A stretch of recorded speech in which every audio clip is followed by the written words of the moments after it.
धिक्कार है इस ब्रह्मा को प्रभु।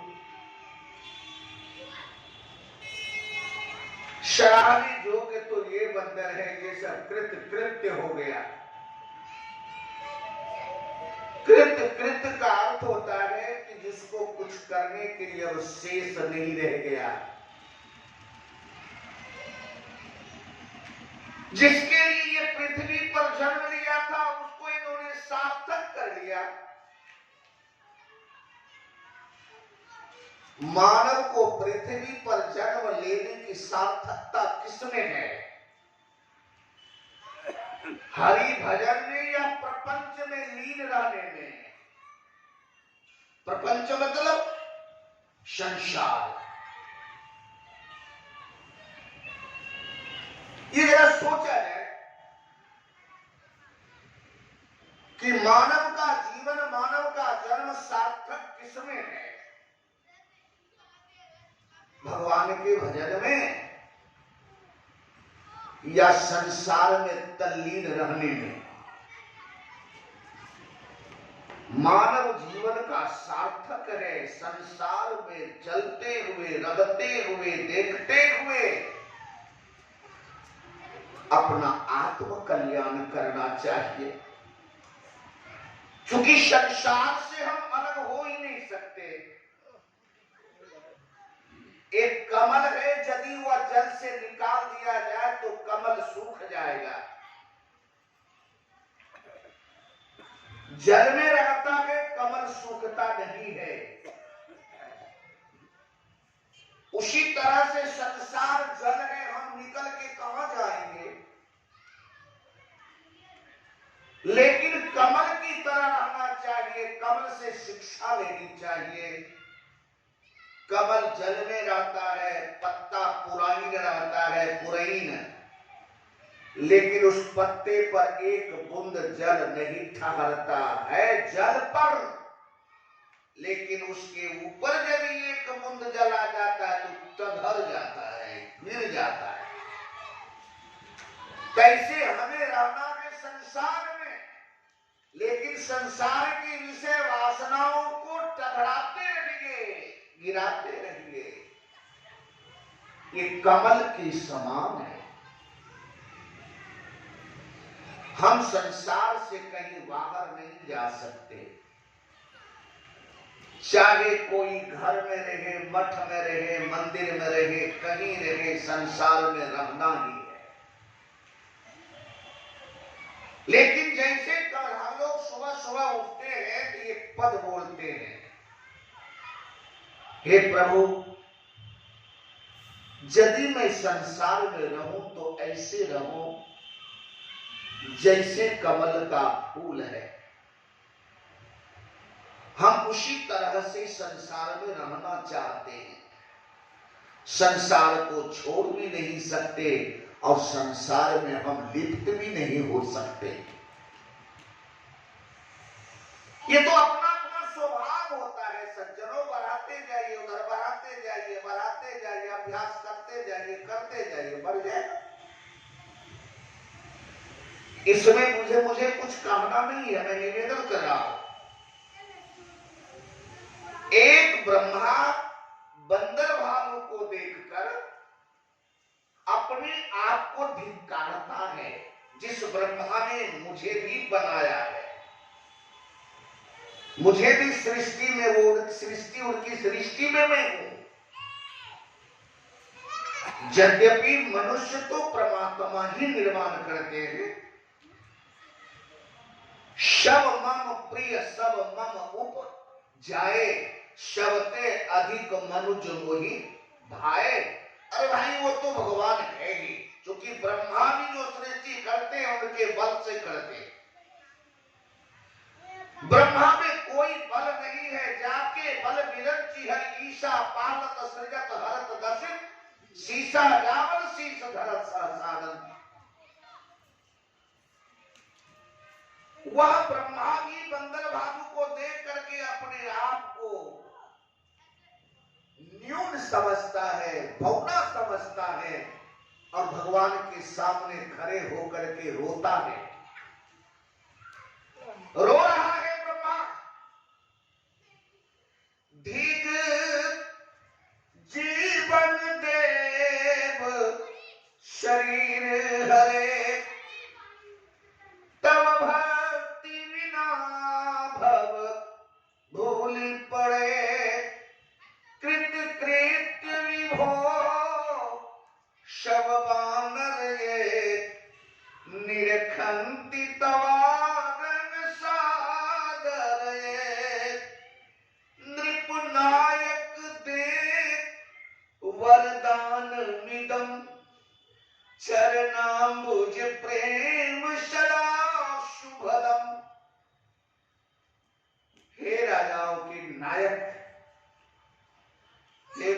मालिक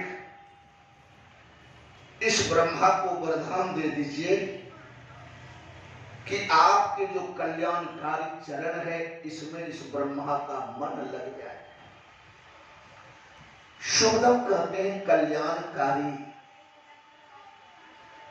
आपका जो चरण है वह जीव मात्र के लिए कल्याण करने वाला जगह है। जीव का और कहीं कल्याण नहीं है। जीव का कल्याण है परमात्मा की चरण। विनय पत्रिका पढ़िए। ध्रुव जी महाराज जब 6 वर्ष की अवस्था में अपनी मां सुनीति के पास रोते रोते आए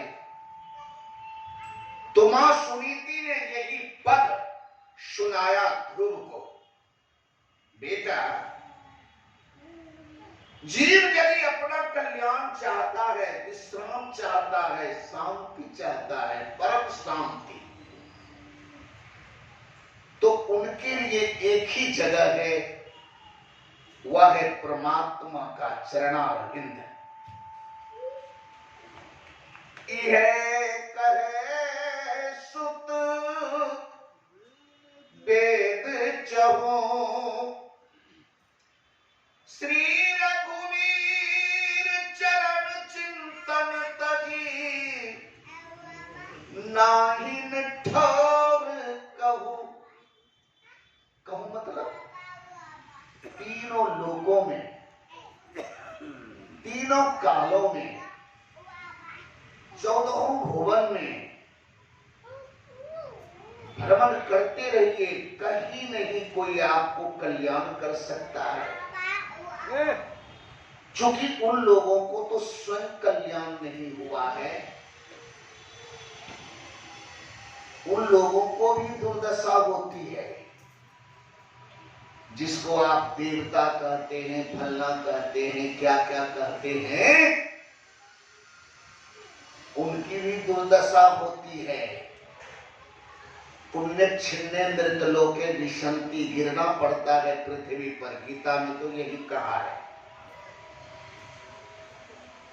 जीव मात्र का यदि कोई कल्याण का जगह है तो वह है परमात्मा की चरणारविंद। यह कहे सुत वेद चहु, चारों वेदों का कहना, श्री रघुवीर चरण चिंतन तजी नाहिन ठौर। ठौर मतलब जगह, स्थान कहीं नहीं। देखो बेटे, मैंने जैसे सुना हूं, मैं तुम्हें सुनाती हूं। ये लक्ष्मी जो है ना, ये बड़ा चंचल है, बहुत चंचल है ये। आज उसके पास तो कल उसके पास, कल उसके पास तो परसों उसके पास। ये चंचल, इसका एक नाम है चंचला। लक्ष्मी का एक नाम है चंचला, अस्थिर नहीं रहती है। यद्यपि वो पवित्र है, लक्ष्मी है, लेकिन ये फिर कहीं नहीं रहती। परंतु इन्होंने देखा कि मुझे तो कहीं शांति मिलने लगी है, चलना ही पड़ रहा है, मैं चल ही रही हूं, तो इन्होंने श्री हरि के चरण को पकड़ लिया। और जब से श्री हरि का चरण इन्होंने पकड़ ली, तब से वो अस्थिर हो गए। यद्यपि परम चपल श्री संतत स्थिर न रहती कतहु, ये कहीं अस्थिर नहीं रहती। और जब परमात्मा से इन्होंने वरण किया, परमात्माओं को वरण किया, एक बात आप लोगों से निवेदन करता हूं, कभी भी संसार के किसी जीव से वरण मत कीजिए। शारीरिक वर्ण अलग चीज है, संबंध है, भाई है, माता है, पिता है, सब है, लेकिन हकीकत में जीव का वर्ण तो परमात्मा से होता है। और जिन्होंने परमात्मा का वर्ण नहीं किया वो तो अधूरा है।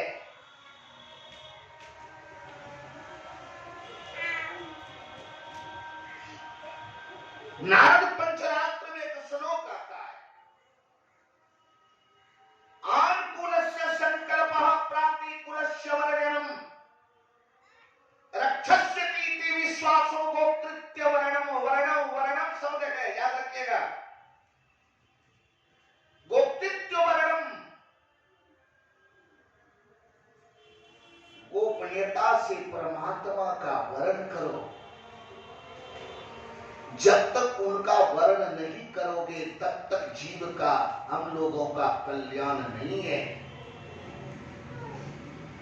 हमारे शास्त्रों ने जीव का परिभाषा बड़ा सुंदर बताया है। जीव का कोई अस्तित्व नहीं है। उधर महीन हम वर्णन नहीं करूंगा।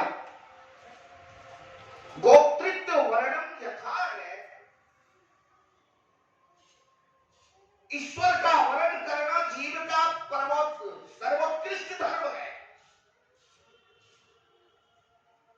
लेकिन जीव इतना ही नालायक निकलता है कि जो वर्ण करने योग्य उसको वर्ण नहीं करता, जो अवर्ण करने योग्य है उसको वर्ण कर लेता है।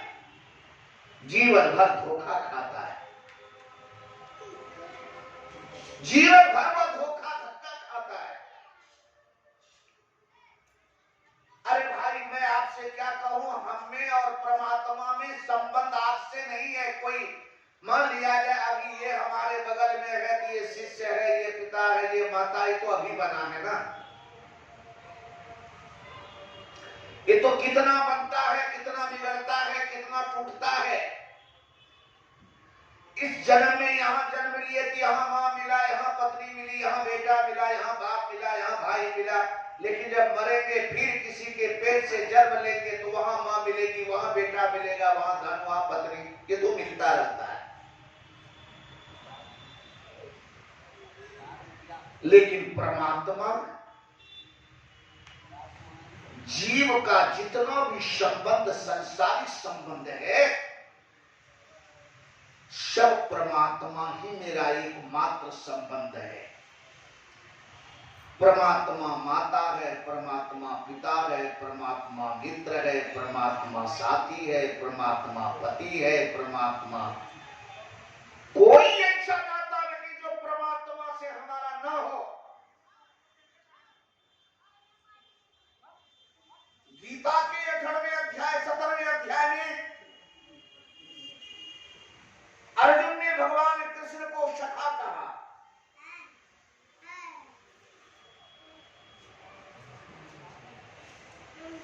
और एक सज्जनो भक्ता है मीरा, उन्होंने भगवान को पति कहा।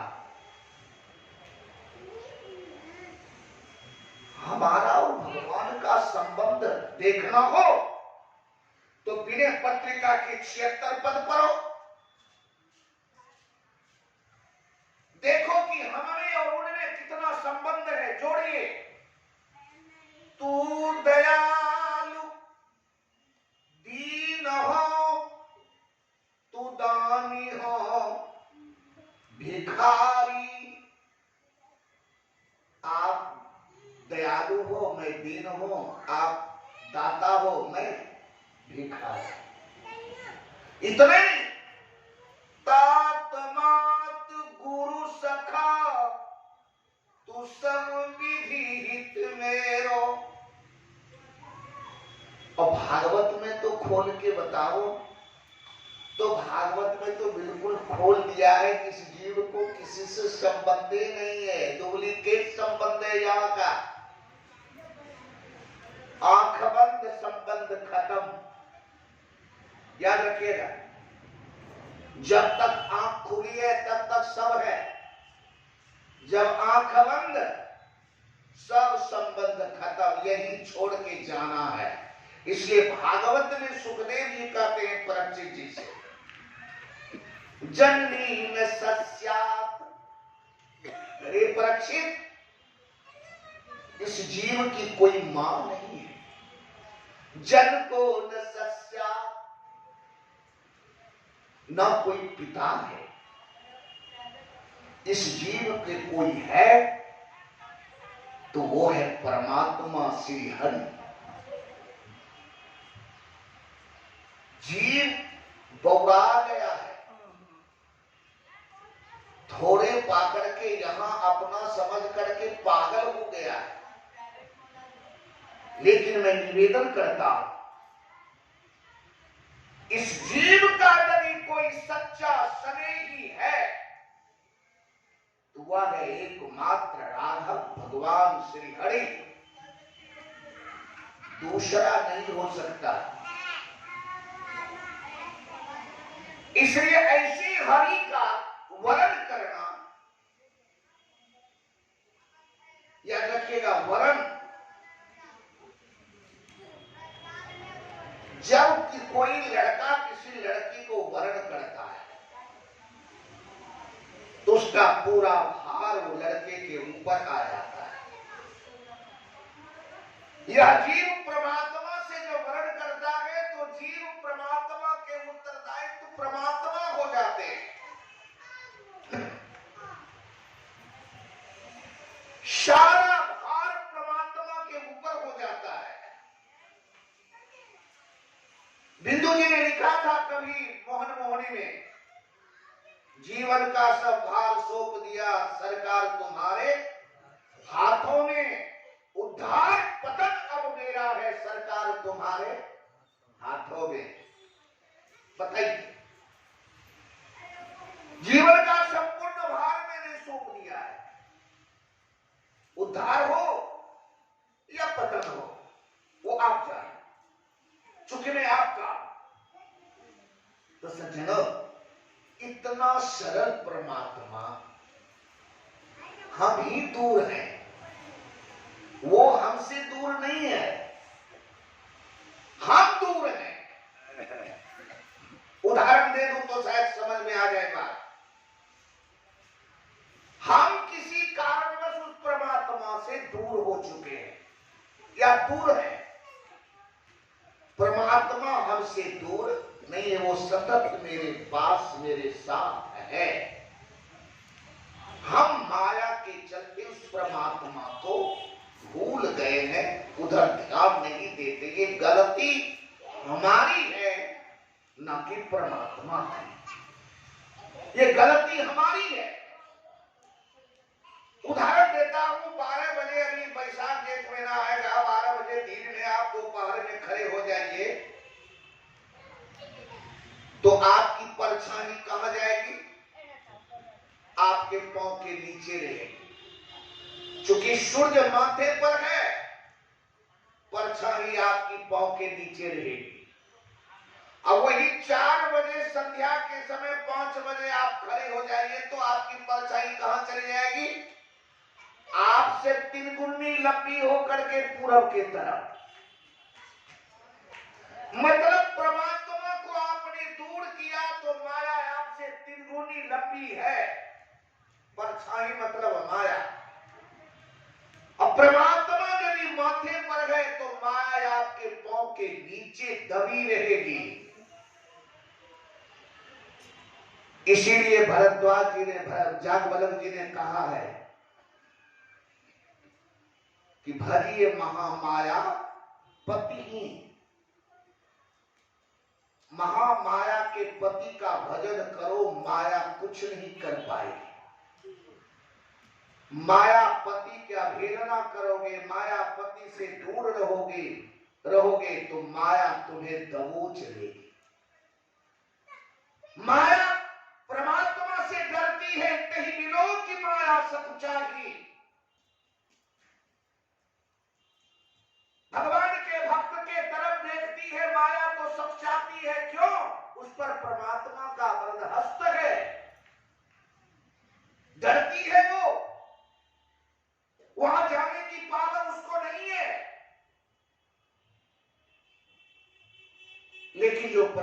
परमात्मा से दूर जीव रहने वाला है, उसको तो माया का थप्पड़ तो खाना ही पड़ेगा ना।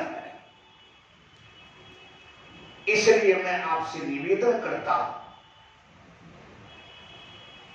कि एकमात्र इस जीव का धर्म है परमात्मा की सेवा की, चाहे वो किसी भी कुल का हो। कुल भगवान की भक्ति में कुल नहीं देखा जाता सज्जनों। नहीं तो हम एक उदाहरण दूंगा।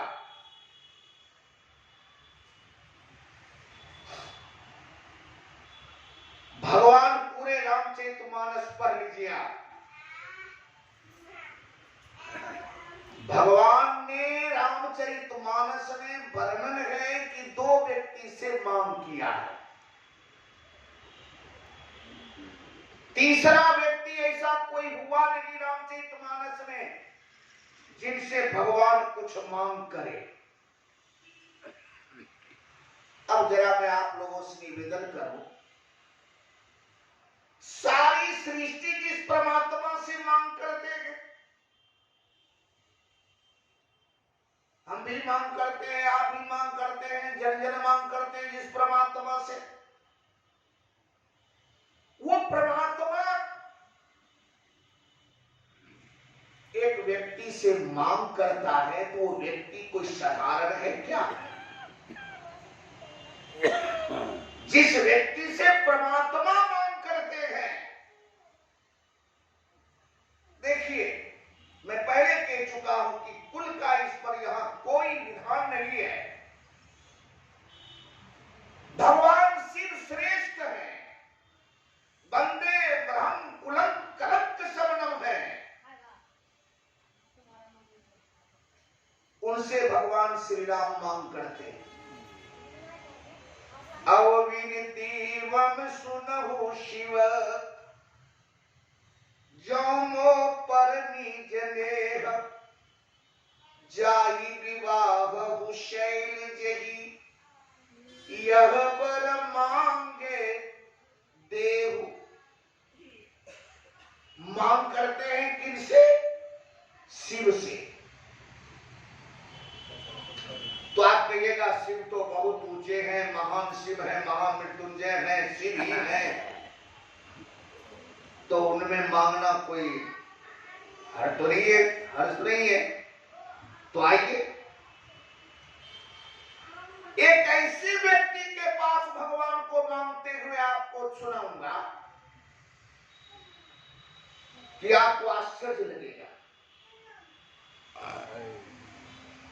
वह व्यक्ति है सज्जनों गंगा किनारे में केवट,